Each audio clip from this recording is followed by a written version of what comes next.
If you missed part one a few months ago, Holden lent us this, the new 2-litre RS Commodore. It's on long-term loan to see what the car's actually like to live and work with. And in the interest of democracy and to be completely thorough, we've had as many car advice staffers as possible actually use the Commodore to formulate some educated opinions. So, what do we think? I'll go first. Two positives and one negative with the boot. Positive number one, to open it, just push the lion. That's so cool. Positive number two, the boot is huge, and with the seats down, it's like a wagon, and it's super easy to get stuff in and out with the lift back. But the negative, it never really closes properly. We got our Commodore back in June, and since then we've done our best to throw all we can at it. Short trips, big trips, every kind of road surface. We've loaded it with family, friends, kids, luggage, dogs, you name it. So what have we learned? What surprised me mostly was the comfort. I think it's a really lusty and refined 2-litre and automatic powertrain, and particularly for an entry level, it works really well. A good thing about it, it's the overall package. It's just really refined. It's quiet, suspension's great, drivetrain's excellent, stop-start, I think I'm not the only one that's pointing out, it's probably one of the best applications I've ever seen. I cannot believe that no other manufacturer has been able to get stop-start right on any car whatsoever. And while I don't drive as many as our journos, probably driven maybe 500 cars over the last sort of 4 or 5 years, and that Commodore has the best stop-start system. So I'm like a lot of car people, I guess the first thing I do after I start the car is turn off stop-start in a lot of cars. And the testimony to how good it is in the Commodore is I've never once turned it off. I've spent a lot of time around Commodores because I'm a motorsport person. But this one, the back of it doesn't look like a Commodore. The rear, the tail is, straight away gave me like Asian car or European car vibes. I think the cabin quality is really good. I think the execution of the cabin, the way it's put together, fit, finish, switch gear, all that kind of stuff. I think it's better than the old Commodore. When you close the door on the new one, I think it feels like a pretty premium car, especially for the price. I'm a little bit disappointed with the infotainment system.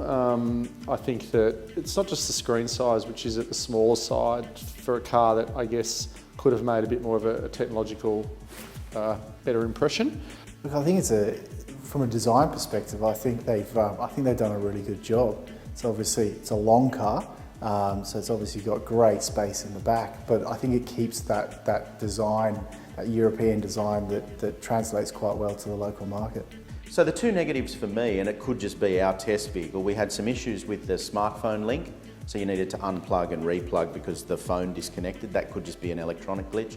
And the electronic latching mechanism on the tailgate, the tailgate's pretty heavy and sometimes it doesn't close down, so you need to reopen it and close it again. Again, that could be our car, and for me, pretty minor negatives overall. So one thing I really noticed about driving the car is that not only was it a lot of fun because it seemed to have a lot of grip, but the steering feel was really, really quick and concise and nicely weighted so that you weren't it wasn't too heavy, wasn't too light, just perfect really. Makes for an enjoyable drive in a family car. I've done a stack of Ks in it. Newcastle to Sydney runs multiple times in Sydney traffic and Newcastle traffic, and the ride quality is superb. Seat comfort is excellent. Just again, fantastic package of a car. Something about the Commodore that we really can't ignore is the elephant in the room. It's the thing many people can't get past. Is this really a Commodore? I think people are anti-new Commodore because, it's front-wheel drive, not rear-wheel drive. That's probably the main thing. But in actual fact, most people, you'd rather have an understeery car than an oversteery car, wouldn't you, with your family in it on a wet day? And front-wheel drive cars are inherently more grippy in the rain. So it's a safer car. I think they're not buying the Commodore at the moment because it is because of the die-hard Commodore lovers don't associate this as a binary evolution of the Commodore. I think Commodore buyers would like to see something that really is Australian, built in Australia, and is an extension and evolution of the pre-existing Commodore. What this is an entirely new car, badged with the Holden brand, but effectively an Opel.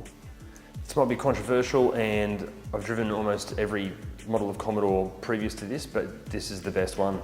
I know people won't want to hear that, but it is the best Commodore I've driven, excluding obviously the Hypo HSV performance models. It's just a fantastic package of a car. Really well done to Holden, as it's totally deserving of the Commodore badge. I think it's perfect application of the car. You know, is it a Commodore in the way Australians think of Commodore? No. Is it an excellent car? Yes. I am not one that thinks the nameplate should have died. I think the nameplate is synonymous with Australia, and I understand why some fans might have a degree of anger at the fact that it's lived on for a non-Australian made car. But I'm an economic realist, unfortunately, and I think that the nature of the OECD is that the cost of manufacturing labour will move to countries where it's cheaper, and I don't think that should determine what nameplates we do and don't have.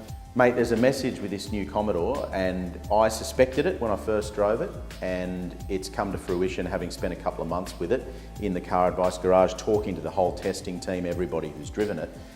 The reality is this is a Holden Commodore. You can argue about the name as much as you like, but in terms of what Holden needs to deliver, a large sedan at that price, this is every bit that car.